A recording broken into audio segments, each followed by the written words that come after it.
1943년 비운의 시대. 미치도록 부르고 싶었던 노래. 그 노래가 내 것이어야 했다. 마지막 기생의 숨겨진 이야기. 바로 영화 헤어화를 표현하는 말입니다. 시카고 아시안 팝업 시네마에 초청된 박흥식 감독과의 대화를 통해서 영화에 한 걸음 더 들어가 보겠습니다.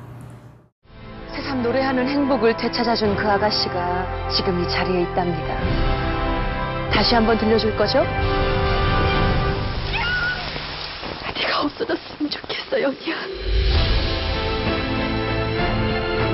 가수가 되고 싶어요. 자, これからだ.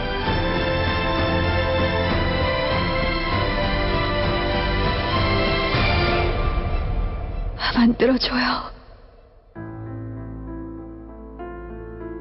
나만을 위한 노래. 영화 제목 헤어화. 사람의 말을 이해하는 꽃, 또 기생을 일컫는 말입니다. 박흥식 감독의 작품 헤어화는 한국 근현대 시대의 대중가요계와 예능과 교양을 겸비했던 권번 기생의 모습을 스크린으로 불러냈습니다. 운명적 스토리와 함께 시대 음악의 재현, 아름다운 영상미로 관객의 사랑을 받았습니다. 이 영화 끝부분에 왜 몰랐을까요? 그렇게 좋은 걸 그때는 왜 몰랐을까요? 라는 회환의 대사가 큰 울림을 주는 명대사라고 보는데요. 이 대사에 대한 이야기 부탁드립니다. 왜 몰랐을까요? 그렇게 좋은 걸 그때는 왜 몰랐을까요? 이 영화를 만든 목적입니다. 그러니까 자신의 가치를 스스로 깎아버렸던 한 여자의 이야기예요.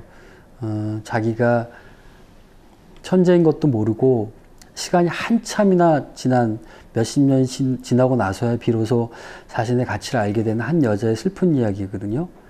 그래서 영화 전체를 관통하는 일종의 그림으로 말하자면은 소실점 같은 그런 대사이기도 합니다. 그래서 저는 영화 속에서 자신의 가치를 스스로 자기가 지켜나가야 된다는 것이 얼마나 중요한가를 이 영화를 통해서 좀 보여주고 싶었다는 생각이 있었어요. 그래서 한효주 씨가 스스로 그 독백을 할 때 사람들이 많은 감정을 느낄 수 있지 않을까라는 생각에서 영화를 만들게 됐죠. 박흥식 감독은 영화 아마데우스에 빗대며 헤어화는 모차르트 대 모차르트의 이야기라고 말했습니다. 네가 없어졌으면 좋겠어요, 언니야. 전통 가곡 정가의 뛰어난 실력을 보였던 소율은 절친 연희를 질투하며 결국 자기 자신을 버렸습니다.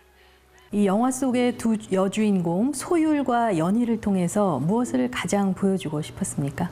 세상을 살아가는 힘, 이 삶을 지탱하는 힘이 자기 자신을 지켜나가는 일이라고 생각을 해요. 그걸 절대로 자존감을 절대 버려서는 안 된다고 생각하는데 저희 영화 속의 등장인물은 주인공은 스스로 자기 자신의 자기 자신을 버리는 그런 상황에 직면을 하게 되죠. 이거 이제 비극적인 일이긴 한데 또 그 자기 자신을 버리고 나서야 비로소 자기 자신의 가치를 알게 되는 묘한 아이러니가 있는 이야기이기도 해요. 여주인공 한효주 씨를 캐스팅하셨는데 어떤 면 때문에 캐스팅을 하셨고 또 작업을 하시면서 어떤 매력을 또 발견하셨습니까? 한효주 씨는 마지막 마치 사람을 접대하는 거로만 알려져 있는 기생이라는 직업 자체가 사실은 그림과 춤과 노래에 능한 예인에 가까운 직업이었다는 그런 캐릭터의 색깔과 그런 것들이 한꺼번에 한 인물 속에 다 녹아져 있으니까 그걸 굉장히 마음에 들어 했었어요. 그래서 여배우로서는 한번 이 역할을 함으로써 좀 승부를 걸어볼 만한 역할이다라는 생각을 해서 굉장히 적극적으로 하고 싶어 했던 그런 역할이었습니다. 네. 사실은 영화 속에 나오는 그 모든 느낌들을 정말로 잘 담아냈어요. 예를 들면은 일본어 같은 경우는 거의 뭐 네이티브 스피커처럼 해냈고요. 노래는 천의 씨도 마찬가지지만 한효주 씨 작곡가 직접 노래를 다 불렀는데 조금의 튜닝도 거치지 않았어요. 완벽하게 본인이 다 소화를 하고 마지막 엔딩 사랑 거짓말이 같은 노래는 제가 알기로는 그 녹음까지 다 마치고 본인도 마음에 들어 했었는데 제가 그 노래를 듣고 조금 더 한스러운 느낌, 한이 배어있는 느낌이었으면 좋겠다, 상처가 많은 느낌이었으면 좋겠다 그래가지고 다 완성된 노래를 폐기하고 다시 불렀죠. 근데 그걸 저한테 되게 고마워했어요. 그 마지막에 노래의 느낌이 감독님이 요구하셨던 그 느낌이 훨씬 좋은 것 같다. 그 엔딩의 느낌이 훨씬 가슴 아프게 전달이 되는 것 같다. 그래가지고 저도 그 마지막 노래는 다시 부르길 잘한 것 같고.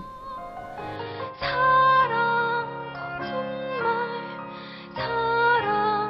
거짓말 사랑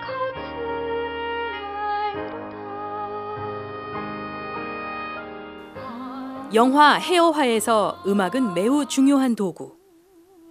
유네스코 세계 무형문화유산으로 지정된 우리의 전통 가곡 정가. 또한 1930년대 후반부터 황금기를 맞이한 대중가요와 민중의 가슴을 울린 가수 이난영은 이목을 끕니다. 태동길에서 여러 가지의 장르가 많이 있어서 형식에 구애받는 게 별로 없었나 봐요. 그 당시의 노래들을 들으면은 영화 속에 미처 다 반영을 하지 못해서 그렇지 굉장히 다양한 색깔의 음악들이 굉장히 자유롭게 펼쳐집니다. 그래서 자료조사를 하면서 이 당시의 노래들이 굉장히 다채롭구나 라는 생각을 많이 해서 그게 참 신기했었어요. 그거를 영화 속에 윤우라는 자유분방한 작곡가를 통해서 그 색깔을 많이 좀 반영하려고 노력을 많이 했고요.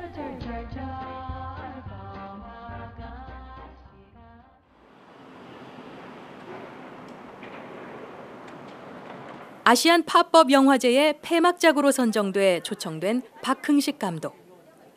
미국 시카고의 팬들을 만나 자신의 영화 철학을 나눴습니다.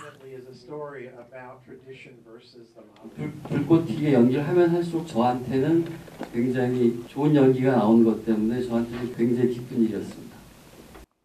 영화를 감상한 팬들의 평. I really like it. I like the two stars. They're amazing, and the things, the songs, and the pictures are very beautiful. And I got a chance to learn the traditional songs, like Korean traditional songs, a lot. I can tell this gentleman really knows women and knows how deep they go and how to pull that out and bring it on the screen. So he's very knowledgeable and I really want to see his other movies. 영화제를 주최한 소피아 웡 바치오 씨. I like about this movie is the research he has done for this movie must be extensive, and the music is very special. The transition between traditional classical music to pop music is a very significant moment of change. So it is a good story historically, and the costume was gorgeous. Of course, the two actresses, I was told that they were the one actually doing their own singings. 오랜만에 영화를 봤는데 어떻게 보실까 되게 궁금했었거든요. 근데 나중에 이제 영화 끝나고 나서 보니까 영화 되게 재밌게 보신 것 같아요. 좀 언어는 다르더라도 이 영화가 노래 중심의 영화이기 때문에 공통적으로 느끼는 뭐가 있는 것 같아요. 그래서 재밌게 보신 것 같아서 저도 굉장히 기분이 좋습니다. 박흥식 감독은 2001년 영화 나도 아내가 있었으면 좋겠다를 통해 감독으로 데뷔한 후 인어공주, 사랑해 말순씨, 미안해 고마워, 천국의 아이들, 협녀 칼의 기억 등의 작품을 연출했습니다. 헤어화와 같이 그의 작품은 여성에 대한 이야기가 주를 이루고 다채로운 소재와 함께 스케일 있는 영화 세계로 팬들의 사랑을 받았습니다. 저뿐만 아니라 영화 감독을 하는 사람들 다 그런 욕심들이 있을 거예요. 그러니까 허물을 벗듯이 성장을 하고 싶은 욕구들이 다 있거든요. 성장을 하기 위해서는 이제 좀 탈피를 해야 되잖아요. 허물을 벗고 그러면 성장하는 건데 계속 이렇게 답보 상태, 고여있는 상태가 되는 걸 바라지는 않아요. 다른 장르의 다른 색깔의 영화를 되게 하고 싶어 하죠. 근데 그게 도전이 그게 도전이 될 수도 있고 그 도전이 성공하게 되면은 또 한 단계 올라설 수가 있는데 그게 굉장히 어려운 일인 것 같아요. 내가 갖고 있는 장점이 있는데 그걸 버리고 다른 것을 한번 시도해 본다. 그게 어려운 도전이기도 하고 그 도전에 성공하면은 굉장히 큰 성취감이 있는데 그게 벽에 부딪혔을 때는 또 되게 실망하기도 하고 되게 스스로 되게 낙망하기도 하고 그렇죠. 현재 미니 시리즈 TV 드라마를 준비하고 있는 박 감독. 요리 영화에도 도전해보고 싶다는 그는 요리사로의 전업 가능성도 내비쳤습니다. 인터뷰를 마무리하면서 감독에게 질문했습니다. 감독님께서 만드신 영화가 관객들에게 어떤 영화로 남기를 바라십니까? 사람들이 제 영화를 볼 때는 제 마음이 그 사람들한테 고스란히 전달되길 바랬어요. 어떤 영화를 만들든지 간에 예를 들면은 제가 제 어머니에 대한 영화를 만든 적이 있는데 그 영화를 만들 때는 제 어머니가 온몸으로 세상을 부딪혀 가시는 그런 몸으로 일하시는 분이었었거든요.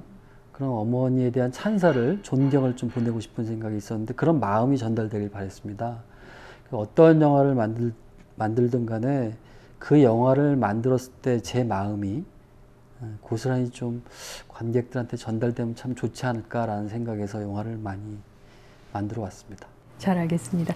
예, 앞으로도 마음과 마음이 통하는 영화 그리고 또 기획하시는 요리에 관한 영화 모두 좋은 결과 있으시기를 바라겠습니다. 네, 고맙습니다. 네, 감사합니다.